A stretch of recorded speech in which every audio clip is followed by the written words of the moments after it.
नमस्कार, स्वागत है आपका बीटी न्यूज बिहार में और मैं हूं पंकज भट्ट। आप तमाम दर्शकों से आज मैं जो कुछ कहने वाला हूं निश्चित तौर पर आप लोग गौर करेंगे, क्योंकि आपकी मर्जी होती है कि हमेशा पत्रकारों के द्वारा सच बताया जाए, सच्चाई सामने लाई जाए। लेकिन सच दिखाना और सच बोलना कितना मुश्किल होता जा रहा है बिहार प्रदेश में, खास करके पत्रकारों को लेकर के। उसका जीता जागता उदाहरण मनीष कश्यप के बाद अगर कुछ दिखाई पड़ा है तो बेगूसराय में संतोष राय की कहानी।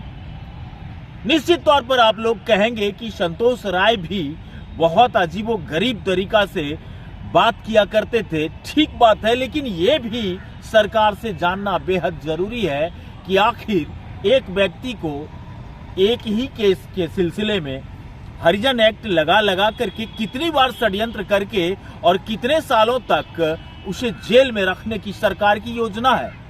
ये बात मैं सरकार को इसलिए पूछना चाहता हूं क्योंकि महोदय जिनके द्वारा ये षड्यंत्र रचा जा रहा है वो उन्हीं के खेमे के एक तीर भर हैं।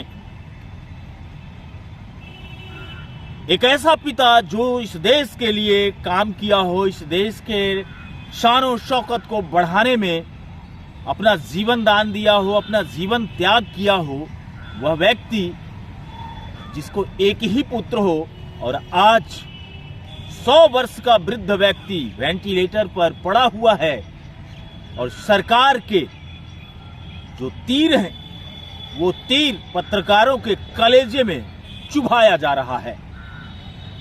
भला आप बताइए कि अगर आपके पिता वेंटिलेटर पर हों और आप किसी सरकार के मुलाजिमों के षड्यंत्र के शिकार कर दिए गए हों और आप जेल की सलाखों में कैद हों, तो भला आपकी मानसिकता क्या एक इंसान बनने की होगी या कुछ इस तरीके से गुजर जाना चाहेंगे जो गैर कानूनी हो? क्या हम इस तरीके से अपराध का बढ़ावा नहीं दे रहे? सच बोलना अगर गुनाह है, जेलों में जाना ही पड़ेगा, एकमात्र रास्ता है, तो सच क्यों बोले लोग?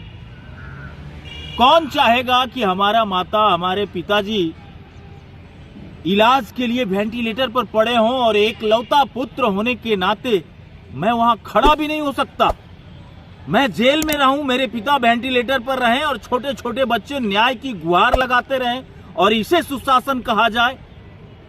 निश्चित तौर पर यह संगीन मामला है और लोगों को भी, जिन्हें सच बोलने और सच दिखाने और सच करने का जज्बा पाले रखे हैं, उनमें से कितने सारे लोग इस पत्रकार के लिए खड़े हो रहे हैं।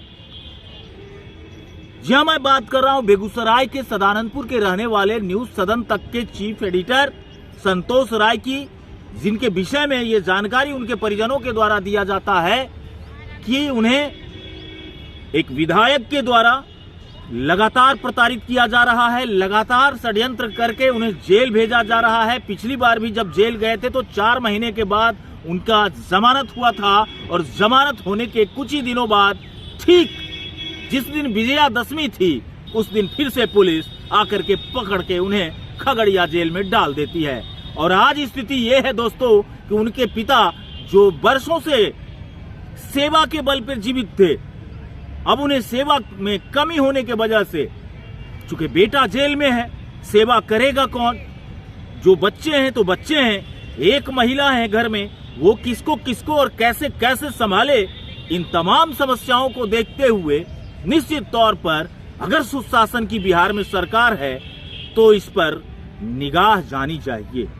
हम आपको वो तस्वीर दिखाएंगे और वो भी तस्वीर दिखाएंगे कि आखिर एक डॉक्टर, एक चिकित्सक क्या कुछ कह रहे हैं इस परिस्थिति के ऊपर, और एक बच्चा जो अपने पिता को जेल में पाता है और दादा को वेंटिलेटर पर, उसके हृदय पर आखिर क्या कुछ गुजर रहा है। आप लोग कमेंट बॉक्स में अपनी राय अवश्य लिखिएगा, क्योंकि मामला बिहार के सुशासन से है।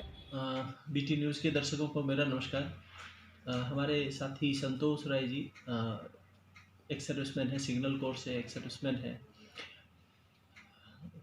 उनके पिताजी अभी निमोनिया, सीवियर निमोनिया से ग्रसित होकर आए हैं और चूँकि डेबिलेटेड थे, बेड थे, बेड पे ही पड़े रहते थे, इस कारण से ऐसे लोगों को निमोनिया भी ज़्यादा होता है और उनकी देख रेख भी वैसे नहीं हो पा रही है, क्योंकि संतोष राय खुद अभी जेल में हैं कुछ विवाद के कारण, जिसमें अभी तक कुछ फैसला आया नहीं है, और इस कारण से उन्हें पेरोल भी शायद नहीं मिल पा रहा है। तो प्रयास किया जा रहा है। लड़का उनका भी उतना बड़ा नहीं है, अभी जस्ट पढ़ाई लिखाई करने वाले बच्चे हैं ये लोग, तो किसी प्रकार से ये लोग भी कोशिश कर रहे हैं कि इनके दादाजी बचें, और मैं भी हर संभव प्रयास कर रहा हूँ और हर संभव मदद भी कर रहा हूँ। तन मन धन हर तरह से मदद मैं भी कर रहा हूँ। और एक सैनिक का परिवार है, तो मैं तो खुद भी चूँकि पूर्व सैनिक हूँ, तो मैं खड़ा रहूँगा ही साथ में। समाज के लोगों से भी निवेदन है कि एक पूर्व सैनिक पे थोड़ी कृपा की जाए, दया की जाए, उन्हें विपदा से निकालने का प्रयास करें। अगर कुछ छोटा मोटा कुछ अगर उनका अबोध कुछ मन के कारण कुछ अगर तकलीफ किसी को हुई है, तो उसे क्षमा करके उन्हें भी जीवन जीने का अधिकार दें। वो एक सैनिक हैं, कुछ जाने जाने उनसे गलती हुई तो उन्हें समझा के बुझा के उन्हें रास्ते पे लाने का प्रयास करना चाहिए, ऐसा नहीं कि उन्हें प्रताड़ित किया जाए।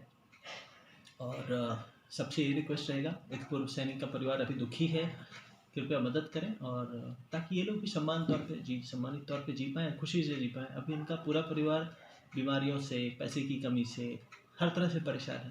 तो एक सभ्य समाज से यही उम्मीद की जाएगी कि एक पूर्व सैनिक को मदद करें। मामला इतना ही है कि मेरे पिताजी जो पत्रकारिता करते हैं, संतोष राय नाम है उनका, वो 2020 से ही पत्रकारिता कर रहे हैं। न्यूज़ सदन तक उन्होंने BT न्यूज़ में भी कुछ समय काम किया। उसके बाद उन्होंने न्यूज़ सदन तक अपना पेज खोला जिस पर वो पत्रकारिता करते थे।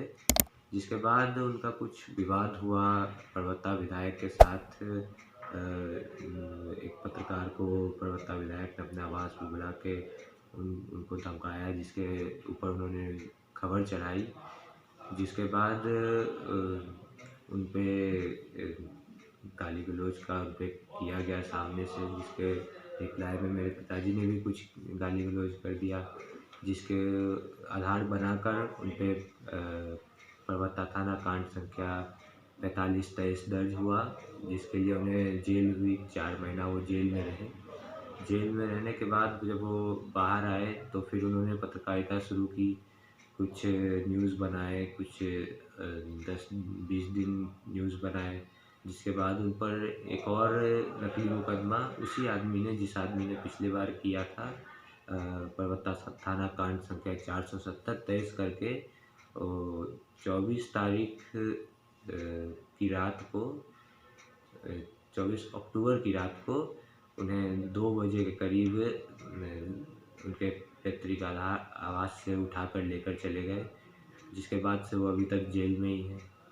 उनके जाने के बाद हम लोग, मेरा भाई यहाँ नहीं रहता है, मेरी माताजी अकेली हैं। मैं और मेरी माताजी मिलके, मेरे दादाजी जो पहले से लकवे से पीड़ित थे, और बेटे के जाने के बाद उनको टेंशन और वगैरह से और तबीयत बिगड़ने लगी, और मेरे पिताजी एक तरह से ज़्यादातर जो मेरे दादाजी की देख रेख में मेरे पिताजी ही मेन रोल प्ले करते थे, वही उनके गार्जियन थे। तो उनकी गैर हाजिरी में मेरे पिताजी की हालत बिगड़ती रही, सेवा ढंग से ना हो पाई। हम लोग भागते रहे उनको निकलवाने के लिए, यहाँ से वहाँ खगड़िया दौड़ते रहे, तो उसी में उनकी तबीयत बिगड़ गई। कुछ समय 5 से 10 दिन पहले उनकी तबीयत बहुत ज़्यादा बिगड़ गई, तो हमने पहले स्थानीय डॉक्टरों से प्रयास किया उनको दवाई चढ़ाने का वगैरह, ठीक करने का, पर कुछ सुधार नहीं हुआ। तो ज़्यादा बिगड़ने पे अब हम यहाँ मेरे पिताजी के मित्र हुए डॉक्टर रविशंकर, जो पूर्व सैनिक भी रह चुके हैं, इनका ये अस्पताल है निरामया हॉस्पिटल, यहाँ लेकर आए, तो उन्हें अब ICU में भर्ती कर दिया गया है, और उनकी हालत भी काफ़ी गंभीर है। अब कुछ कह नहीं सकते हैं क्या होगा।